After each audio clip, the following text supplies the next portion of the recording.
Hey, salut tout le monde, j'espère que vous allez bien, moi ça va bien, nouvelle vidéo aujourd'hui sur l'épisode 4 du l'AKR avec FM 2017 avec Lyon. J'ai eu un peu de mal à parler dans ce début d'épisode, voilà ça va le faire, vous inquiétez pas, tout va bien. Donc aujourd'hui c'est le récapitulatif du mois d'octobre où il y a eu 5 matchs dans ce mois d'octobre comme vous pouvez le voir.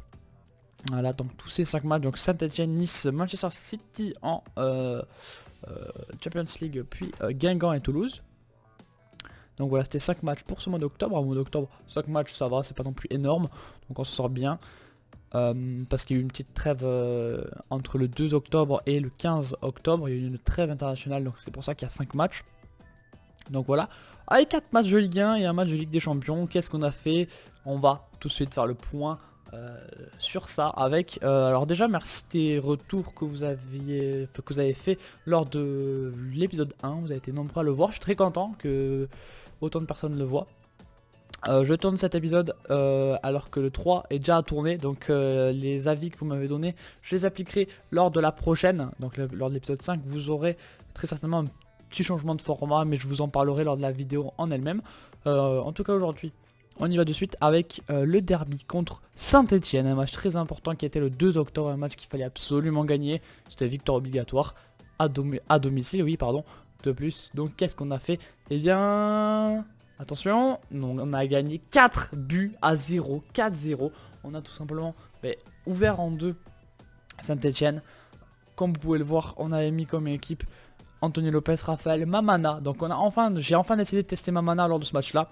Nkoulou, Ribus, donc c'est une défense classique sauf Mamana. Ensuite c'était Tolisso, Ferry, Darder. Donc on avait mis Gonalon en repos et on avait mis Ferry à la place donc de Gonalon. On avait décalé Tolisso en sentinelle. Ghezal, Cornet, la cadette en attaque, donc ça ne change pas. Niveau action, voilà, 22 tirs à 5, 10 tirs cadrés à 0. Donc on a largement dominé cette équipe stéphanoise. Et niveau buteur, vous l'avez très certainement regardé, on a marqué un doublé avec Alexandre Lacazette, un but de Emmanuel Mamana lors de son premier match, on va dire, de Ligue 1 en tant que titulaire, et un but de Nicolas Nkoulou. Donc la charnière centrale a plutôt bien fonctionné, c'est le moins qu'on puisse dire. Et bien on va voir tout simplement les actions de ce très bon Olympique Lyonnais Saint-Etienne. Donc voilà, c'est bon, ça a chargé, on peut y aller. Donc l'action du but, Lacazette qui rentre, Ruffier qui est pas du tout ferme sur sa main, et donc ça rentre, ça plutôt simple hein, comme action. Hop, on va se la remater, hop, terrain, voilà. On se la remate, c'est Ribus, Tolisso, Darder, Lacazette, et puis voilà, Ruffier qui est pas ferme de sa main, donc c'est 1-0. Ensuite, Ghezal sur un coup franc, Nkoulou pour Mamana, voilà, Nkoulou qui fait une magnifique passe de la tête, et Mamana qui est là au second poteau pour couper. Ça fait 2-0 au bout de 6 minutes, ça fait déjà mal. Et c'est un penalty pour le 3-0. Vous l'avez très certainement vu lors du truc qui est marqué sur penalty. Donc c'est normal. Alors on va essayer de voir l'action de la faute. Donc ça part d'un corner de Rachon Ghezal. Et voilà, il siffle une faute. Apparemment il y a une poussette de Mbengue. C'est ce que j'ai compris, c'est ça qu'il y a comme faute. Bon, en tout cas, Lacazette qui donc ne flanche pas, qui est bien en confiance parce qu'il a marqué énormément de buts et qui met son petit doublé. Donc 3-0 à la mi-temps, ça fait mal. Et on va encore une fois graver le score avec ce but de Nkoulou qui passe. La défense passe à travers. Hein. Saint-Etienne qui n'y était absolument pas dans ce match. On va revoir l'action. C'est Ghezal sur le corner et Nkoulou qui frappe et tout le monde se rate en fait. C'est assez étonnant comme tout le monde se rate. Hop là, tout le monde se rate, c'est assez incompréhensible. Et ça fait 4-0, on gagne ce match 4-0 et là ça faisait vraiment plaisir. Vous allez voir le classement donc à la fin des 4 matchs, c'est l'intérêt. Et là on continue de gagner donc c'était l'important. Le match d'après contre l'OGC Nice, hop, c'était à Nice et on fait 4 buts à 3. Un match de folie, réellement de folie. Alors franchement, enfin il s'est passé des choses, c'était incroyable. Déjà niveau effectif, niveau composition, on garde toujours le gardien Anthony Lopez, donc voilà, on va pas le signaler à chaque fois. Raphaël qui est là. Donc on a fait le retour de Mapou parce qu'il fallait qu'on fasse tourner vu qu'on avait la Ligue des Champions juste après. Donc j'ai décidé de faire une charnière inédite, Yoga Mbua, Jack Kaby, avec Morel à la place de Ribus. Le retour de Gonalon. J'avais mis Tolisso Darder, donc j'ai mis dans ce gros milieu quand même. Et en attaque j'avais juste mis Valbuena à la place de Cornet. Et donc comme vous pouvez le voir, il y a eu des buts de la cadette x2 on a eu le Marchand contre son camp, Ferry, et pour Nice, on a eu Bossetti, Dante, Balotelli. Un match de fou, tout simplement parce que on mène 3-0. On mène 3-0, on se fait reprendre 3-3 et on marque le 4 buts à 3. Dans un match assez équilibré en termes de stats, la possession légèrement en faveur de Saint-Etienne, de Nice. Ils ont un peu plus de tirs que nous, 3 seulement de plus, mais on a plus de tirs cadrés, donc c'est vraiment très équilibré comme match. Vous allez voir les buts maintenant, c'était vraiment un match de folie, vraiment c'était impressionnant. Il y avait des actions de partout et c'était plutôt cool à voir. Alors voilà, si ça veut bien charger les temps forts, on va pouvoir aller voir de suite. Donc voilà, il n'y a pas eu quasiment d'attente. Donc voilà, c'est toujours pareil comme action. Tolisso qui la donne, magnifique balle de Tolisso pour Alexandre Lacazette. On va le revoir, ce but dans la construction. C'est Lopez qui dégage cette balle. Hop, voilà, c'est une récupération lyonnaise en premier temps. Dans un premier temps, ça combine bien. Voilà, on fait un petit peu jouer notre jeu. C'est ça que j'aime bien, notre jeu de passe qui est plutôt bon.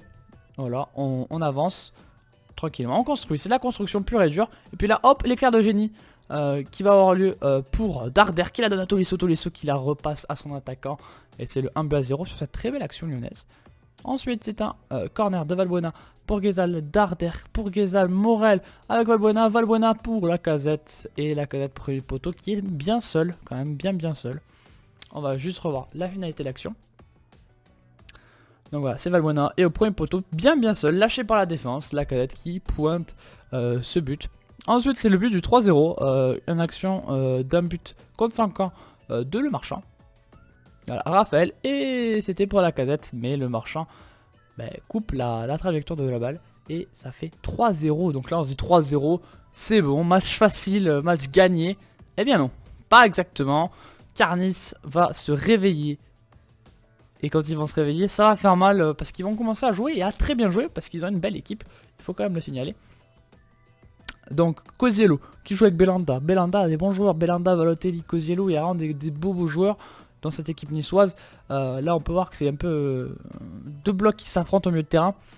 Avec Pléa, voilà, c'est récupéré par Kevin que j'avais fait rentrer en jeu.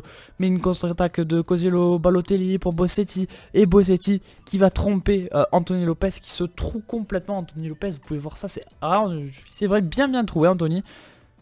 Et là à ce moment-là, 3-1, on se dit on est encore très large, 3 buts à 1 ça va. Sauf que quasiment dans pas très longtemps après, sur un corner, on se fait surprendre avec Dante qui nous met le 3 buts à 2. À 3 buts à 2, on n'est plus pareil. Voilà, Pléa qui est formé à l'Olympique Lyonnais, qui fait une magnifique balle pour Dante, qui la met sur Anthony Lopez. Elle est compliquée celle-là à venir chercher. Voilà, donc là à ce moment-là, c'est 3 buts à 2. Sauf que ce n'est pas fini, pas slack. Très bon joueur d'ailleurs ce dernier FM, je sais pas ce qu'il vaut cette année.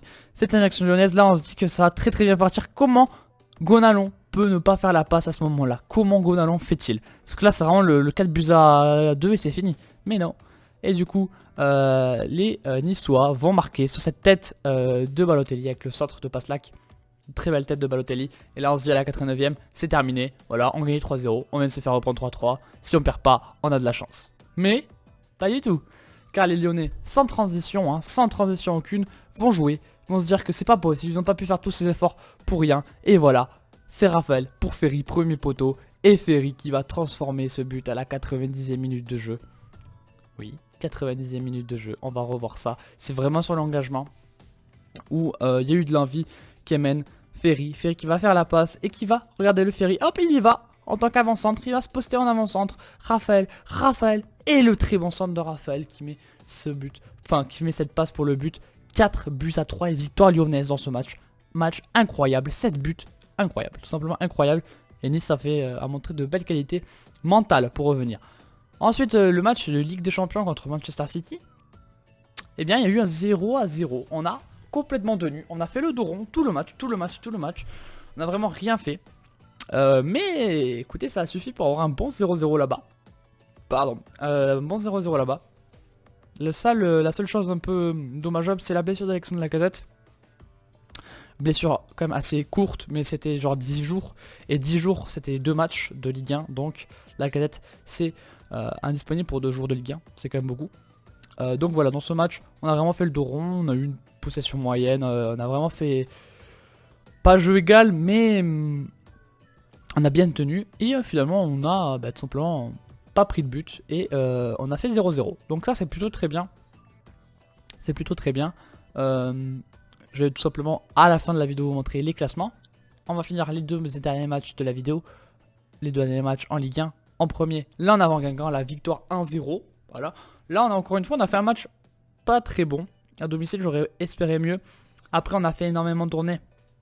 Donc l'effectif que j'ai fait contre en Ligue des Champions, c'était l'équipe type, vous imaginez bien. Là, pour ce match, c'était juste après la Ligue des Champions, j'ai bien entendu fait tourner l'équipe. J'ai mis Jalé, j'ai mis Yann Biwa, j'ai mis Ferry Kemen au milieu et j'avais mis Kalulu en pointe de l'attaque. Et c'est Yann Biwa qui marque le seul et unique but du match. Kemen a pris un carton rouge de Kemen à la 91e minute de jeu. Donc voilà, c'est quand même un peu pénible, mais... il y avait eu 2 cartons rouges dans ce match pour Guingamp déjà. Donc on va avoir le seul but lyonnais de la partie. Hop, je clique bien sûr sur le but, sinon ça ne va pas marcher.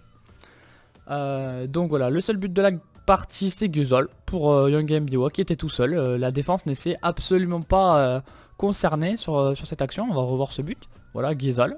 Tranquille pour Young Biwa. Les 3 défenseurs ici n'ont rien fait, tout simplement rien fait.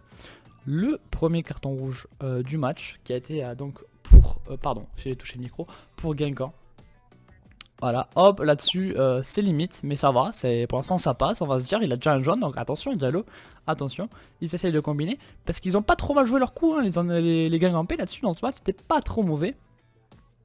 Hop, et là Diallo qui fait une erreur, qui fait un tacle un peu trop appuyé sur Kalulu, c'est le deuxième jaune. Là je me dis que ça va être beaucoup plus facile et qu'on va marquer plein de buts vu qu'on est un de plus. Bah pas du tout, on n'a rien fait tout simplement.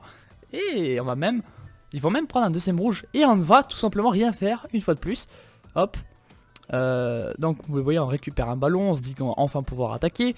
Hein, mais non, ça ne se passe pas comme ça malheureusement. Avec la récupération.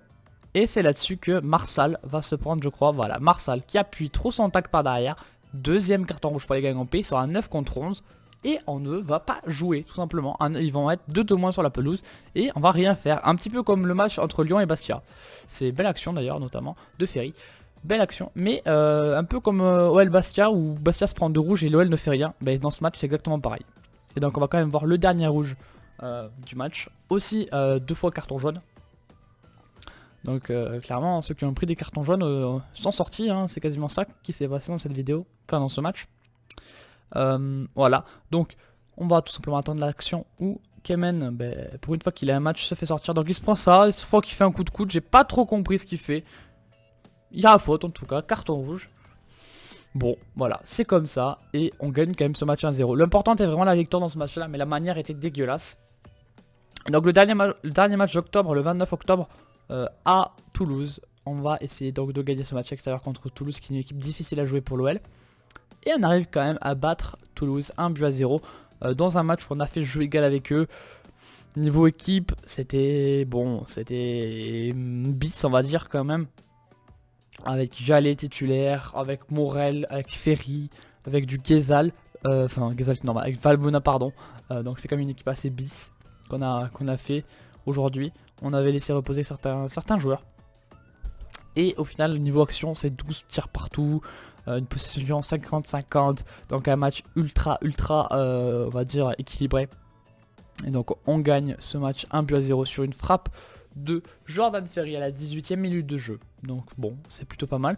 Voilà, Jordan Ferry qui est juste là. Valbuena, Cornet et Ferry qui fait une belle finition, hein, très belle finition, une belle action de Cornet en général. Une belle action. On va revoir ce but qui est plutôt joli. C'est une belle construction. Donc là on a même le départ de l'action carrément. C'est même pas que le but, mais bon, il est pas très loin. Ça part d'une belle récupération de Nkoulou au tout départ de l'action.